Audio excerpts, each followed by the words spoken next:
Баршаңызға сәлем. Сіздермен бүгін маклюбе тағамының сәтті рецептімен бөліскім келеді. Ол үшін видеоны соңына дейін қарауды ұмытпаңыздар.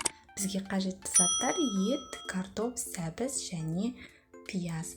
Картопты осындай қалыңдықта турап дайындап алдым. Етті де турап, текшелеп турап қойдым. Ең әуелі етімізді қызып тұрған майда жақсылап қуырып, татымына қарай тұз дәмдеуіштер салып, және бір пияладай салқын су құйып, ең төменгі отта бұқтырып пісіріп аламыз. Сонан соң сәбіз бен картопты да қызып тұрған майда екі бетін қызартып пісіріп аламыз.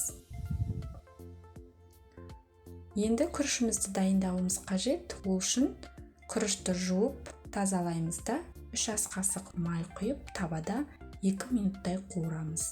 Сонан соң қайнап тұрған ыстық суды құйып, татымына қарай тұз салып, 15 минутқа ең төменгі отта пісіреміз.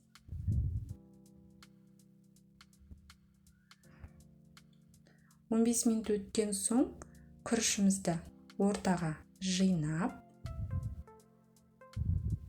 байқағандарыңыздай су тартылды.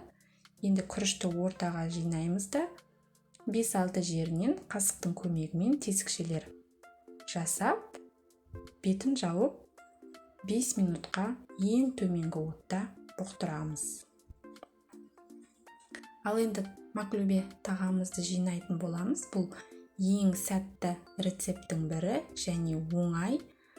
Ең әуелі қазанымыздың түбіне азғана май құйып, пиязды салып шығамыз. Сонан соң піскен етімізді саламыз. Сонан соң картоп пен сәбізді ретімен жинап, теріп салып шығамыз. Картоп пен сәбізді қуырған кезде мен тұз салып жердім. Сондықтан арасына тұз сеппедім. Ендігі кезекте бізде күріш. Байқағандарыңыздай күрішіміз шашыраңқы әдем болып піскен. Міндетті түрде осы рецептпен жасап көріңіздер. Өте керемет болып шығады.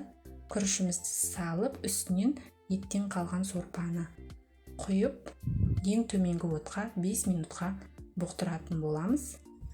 Міне біздің маклюбе тамағымыз дайын болды.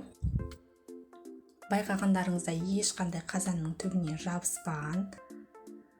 Дастарханға қызанақ және қияр салатын әзірлеп, немесе айранмен ұсынсаңыздар болады. Өте керемет болып шығады. Достар, егер видеом пайдалы болған болса, арнама тіркеліп, қоңырауша белгісін басып қойуды ұмытпаңыздар. Ас болсын.